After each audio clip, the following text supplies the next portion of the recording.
ખેતી મારું સ્વાભિમાન યુટ્યુબ ચેનલમાં હું જિગ્નેશ ટીમ્બડિયા તમારા બધાનું હાર્દિક સ્વાગત કરું છું। મિત્રો, વાત કરવા જઈ રહ્યા છીએ આપણે જમીનમાં રહેલા કાર્બન વિશે। તો દિવસે ને દિવસે કાર્બન આપણી જમીનમાં ઘટતો જાય છે। આપણે બહારથી લઈ અને કાર્બન આપણી જમીનમાં નાખી રહ્યા છીએ। તો થોડું વિચારીએ કે પ્રકૃતિમાં રહેલા પાંદડામાં પણ મહદ અંશે કાર્બન રહેલો છે। તો આજે આપણે એક નવો અખતરો કરવા જઈ રહ્યા છીએ કે 200 લીટરનું તમે જોઈ શકો છો કે અમે ત્રણ પીપ લીધેલા છે। એમાં ત્રણેયમાં અમે અલગ અલગ પાંદડા નાખવાના છીએ। આજે અમે 4 કિલોની એવરેજ લેખે 5 પાન લીધા છે। જેમ કે આ આસોપાલવના પાન છે, આ સરગવાના પાન છે, આ તમે જોઈ શકો રાવણાના પાન છે, આ આપણે ચીકુડીના પાન લીધેલા છે અને આ આંબાલના પાન લીધેલા છે। જે સમથિંગ એવરેજ આપણે 4 કિલો ને હિસાબે વજન કરીને લીધેલા છે। તો મિત્રો, આ બધાઈને આપણે એક પીપમાં ભરવા જઈ રહ્યા છીએ। તો તમને આમાં આપણે જોઈ શકો છો કે અમે 200 લીટરનું બેરલ લીધેલ છે અને જેને અત્યારે અડધું પાણીથી ભરી દીધેલ છે। હવે આમાં આપણે બધાય પાંદડા નાખીશું। તો મિત્રો, પાંદડા નાખતી વખતે આપણે ધારો કે આ રીતના પાંદડા અમે કટિંગ કરેલું વારાફરતી।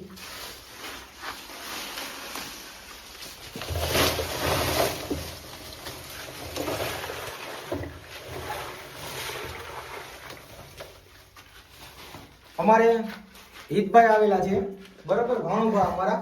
ભાણુભા, તમે અમને પાંદડા નખાવવામાં મદદ કરશો, કારણ કે આ મહેનત આપણા છોકરાઓની જ છે।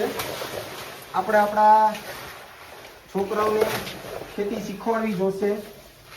જો આ લોકો ખેતીમાં સારું નોલેજ મેળવશે તો ભવિષ્યમાં આ છોકરાઓ AI ટેકનોલોજીની મદદથી સારું એવું ઉત્પાદન લઈ શકશે। અમે આ રીતના બધા પાનને ભેગા કરી અને તમે જોવો છો એ રીતના વજન પહેલેથી જ કરેલો હતો 4-4 કિલોનો। આ રીતના બધા પાનને આ રીતના આપણે નાખી દેવાના છે અને દબાવતા જવાના છે। હવે આપણી પાસે રહ્યા છે એક આંબાના પાન, એમને બી આપણે આમાં એડ કરી દઈએ।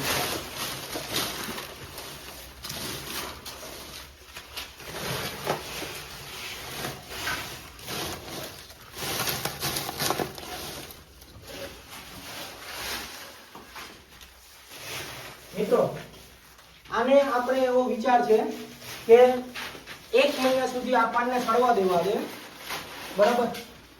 જેમ જેમ પાન સડતા જાય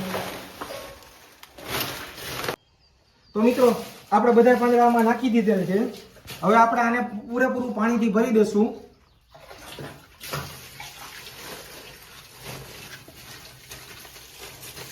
આ ઉપરાંત આપણે આમાં ઇફકોના બેક્ટેરિયા નાખશું, જે ભાણુભા લેવા છે, તમે જોઈ શકો છો। આમની કોઈ ખાસ કિંમત હોતી રહેતી નહીં, ડીકમ્પોઝર તરીકે આમનું સારું એવું કામ છે। તો આપણે આ પાણી ભરાઈ જાય ત્યાં સુધીમાં આપણે બેરલમાં ઘોળી, બરાબર, અને આપણે એનો વપરાશ આમાં કરી રહ્યા છીએ। આ રીતના આપણે એમાં ડીકમ્પોઝર ઉમેરી રહ્યા છીએ।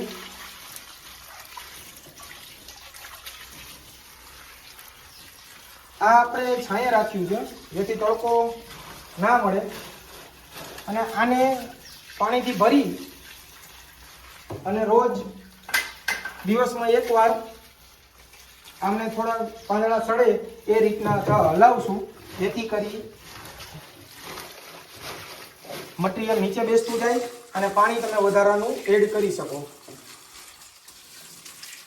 તો મિત્રો, પાણી આપણે આખું બેરલ ભરી લેશું, 4 આંગળ જેવું ખાલી રાખશું, જેથી કરી અને તમારે લાકડી વડે હલાવવું હોય તો બી સરળતા રહી શકે।